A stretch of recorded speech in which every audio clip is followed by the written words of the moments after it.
Cook with Kailash આજે આપણે બાજરીના લોટના ઢોસા બનાવીશું.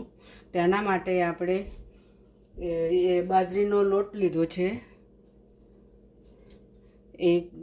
દોઢ વાટકી મેં બાજરીનો લોટ લીધો છે, તે મિક્સરમાં નાખી દઈશું. દોઢ વાટકી જેવો લોટ લીધો છે. 1 વાટકી ચણાનો લોટ લીધો છે, તે નાખી દઈશું અંદર. તેના માપે જ પાણી લેવાનું છે. આપણે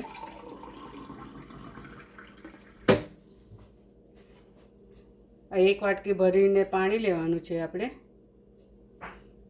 1 વાટકી ભરીને પાણી નાખી દઈશું અંદર. બીજી અડધી વાટકી નાખી દઈશું.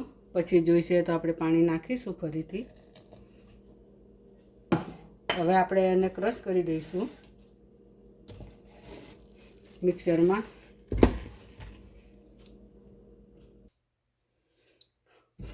હવે આપણું બેટર થઈ ગયું છે. આપણે આ એક તપેલીમાં કાઢી લઈએ, અલગ વાસણમાં.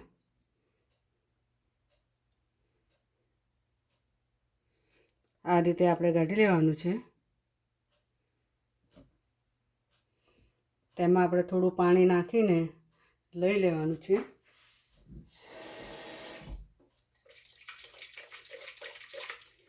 અને આપણે આવી રીતે હલાવીને લઈ લઈશું. બીજું અડધી વાટકી મેં પાણી નાખ્યું છે. બીજું અડધી વાટકી પાણી નાખ્યું છે મેં.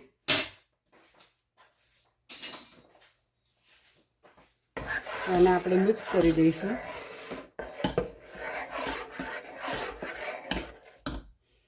આવું જોઈએ.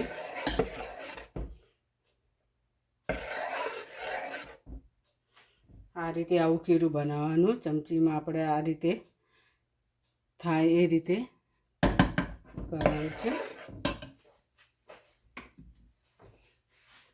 તેની અંદર આપણે સ્વાદ મુજબ થોડુંક મીઠું નાખીશું.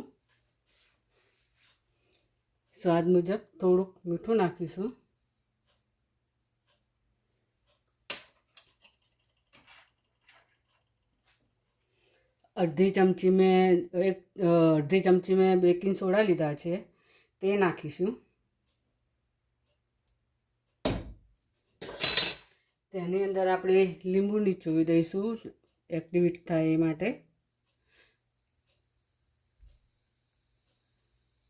આ રીતે હવે આપણે એને મિક્સ કરી દઈશું.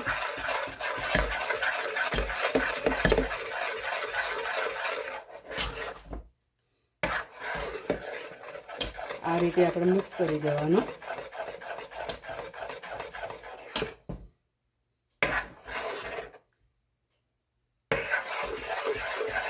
આવું ખીરું રાખવાનું આપણે. એને હવે આપણે 10-15 મિનિટ રેસ્ટ આપી દઈએ, મૂકી દઈએ એક બાજુ.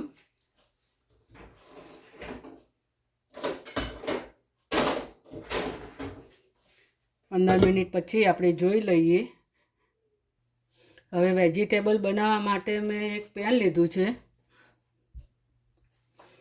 એ પેન મેં ગરમ કરવા મૂકી દીધું છે. અને થોડું તેલ નાખીશું આપણે. આટલું તેલ નાખીશું.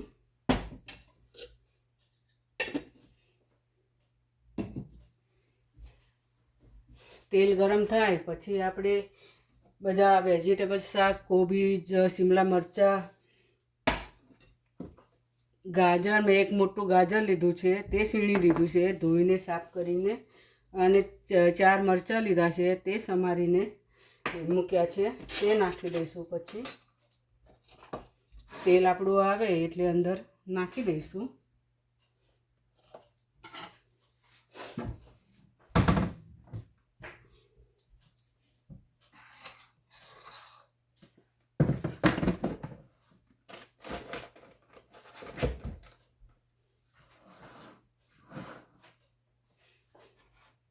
આપણું તેલ ગરમ થઈ જવા આવ્યું છે. તેની અંદર આપણે જે ચપટી એક હિંગ નાખીશું. ગેસ ધીમો રાખીશું. તેમાં આપણે આ મરચાં હતા તે નાખી દઈશું.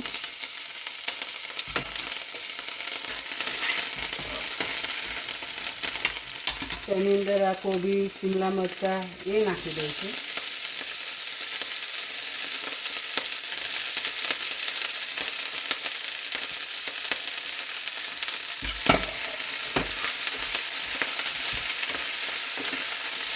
અને આ રીતે આપણે મિક્સ કરી દેવાનું છે. એમાં ગાજર હતા તે નાખી દઈશું અંદર.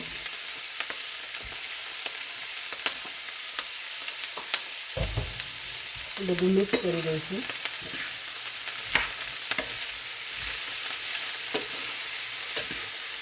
બાજરીના ઢોસા સરસ બને.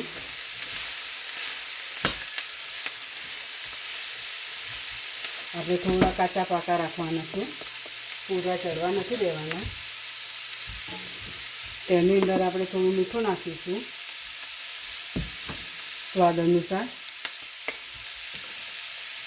આ થોડું મીઠું વધ્યું તો એ પણ નાખી દઈશું. આપણે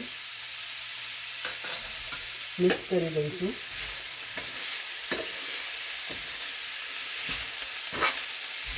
થોડીક વાર આપણે ચડવા દઈશું.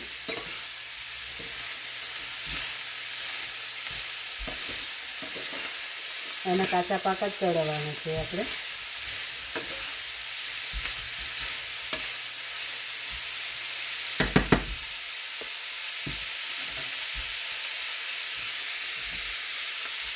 તેને આપણે ઢાંકી દઈશું. 5 મિનિટ રહીને જોઈ લઈએ. હવે આપણે જોઈ લઈએ. 5 મિનિટ થઈ ગઈ છે.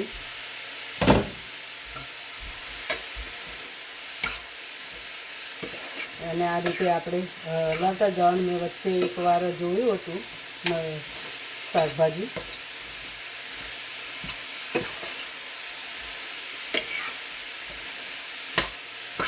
આ રીતે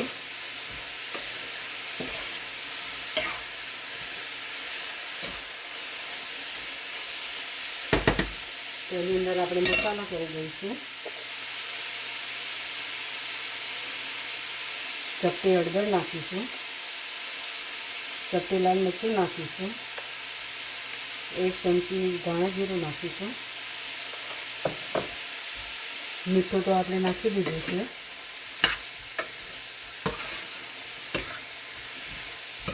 આ રીતે મિક્સ કરી દેવાનું.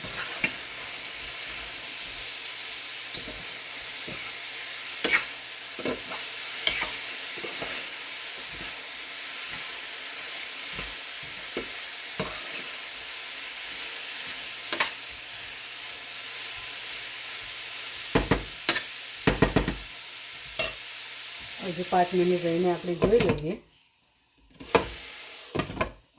ફરીથી 5 મિનિટ રહીને જોઈ લઈએ. હવે આપણે જોઈ લઈએ. 5 મિનિટ થઈ ગઈ છે. વચ્ચે મેં એકવાર હલાવ્યું હતું ફરીથી. આપણું શાકભાજી થઈ ગયું છે. તેની અંદર મેં 2 ચમચી શેઝવાન સોસ લીધું છે, તે નાખી દઈશું.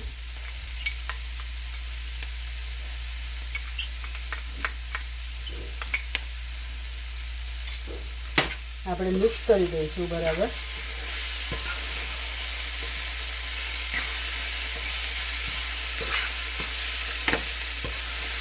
આ રીતે મિક્સ કરી દેવાનું.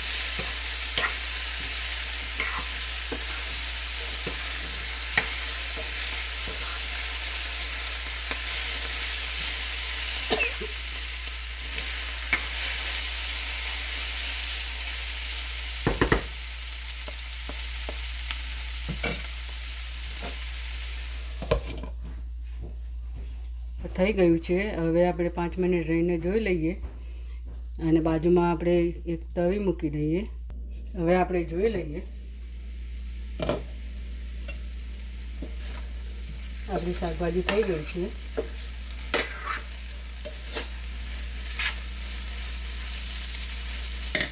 તેની અંદર આપણે થોડાક ધાણા નાખીશું. આપણે થોડાક ધાણા નાખીશું, 2 ચમચી જેવા. પછી મિક્સ કરી દઈશું આ રીતે.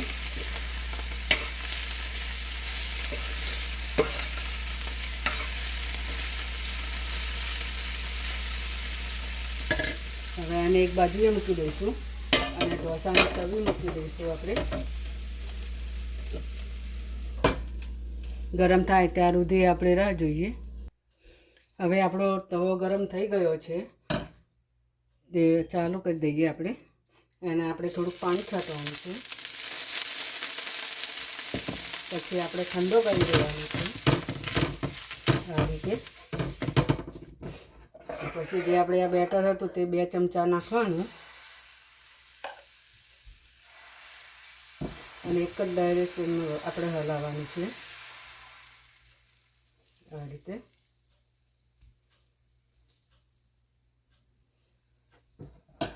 આ રીતે આપણે ચડવા દેવાનો છે. તેની પર આપણે થોડું તેલ નાખીશું,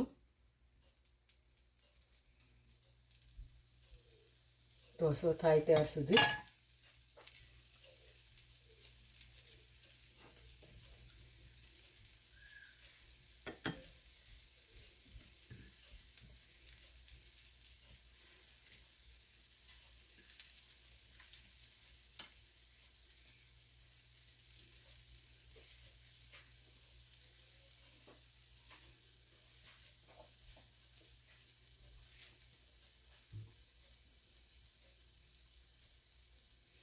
આપણે બ્રાઉન કલરનો થાય ત્યાં સુધી થવા દેવાનો છે.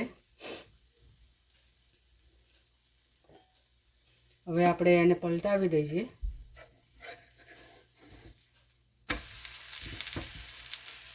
આ રીતે.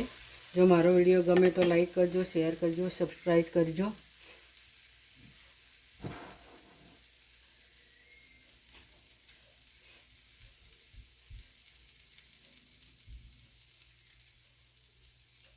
આટલા રીતે આપણે ચડવા દઈશું.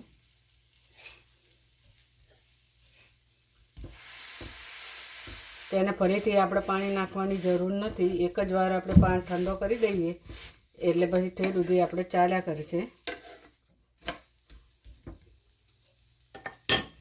હવે તેની અંદર આપણે શાકભાજી ભરી દઈશું. આ રીતે આપણે શાકભાજી ભરી દઈશું. આ રીતે. પછી તેને વાળી દઈશું આ રીતે. થોડોક આપણે કડક થવા દઈશું.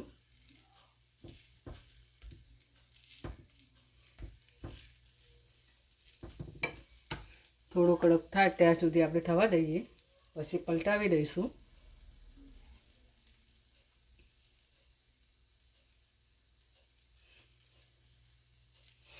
બાજરીના લોટના ઢોસા બહુ ફાઇન બને છે અને ખાવામાં બી સરસ લાગે છે.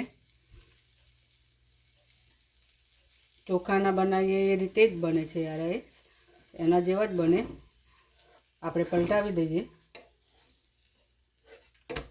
થોડુંક કડક થાય ત્યાં સુધી.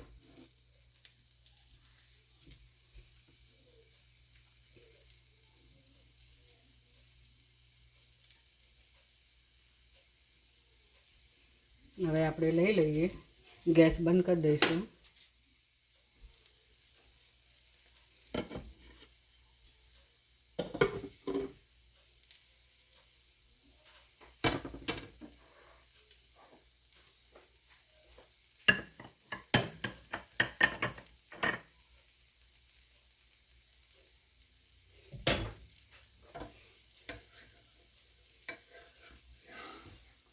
હવે આપણે કાઢી લઈએ.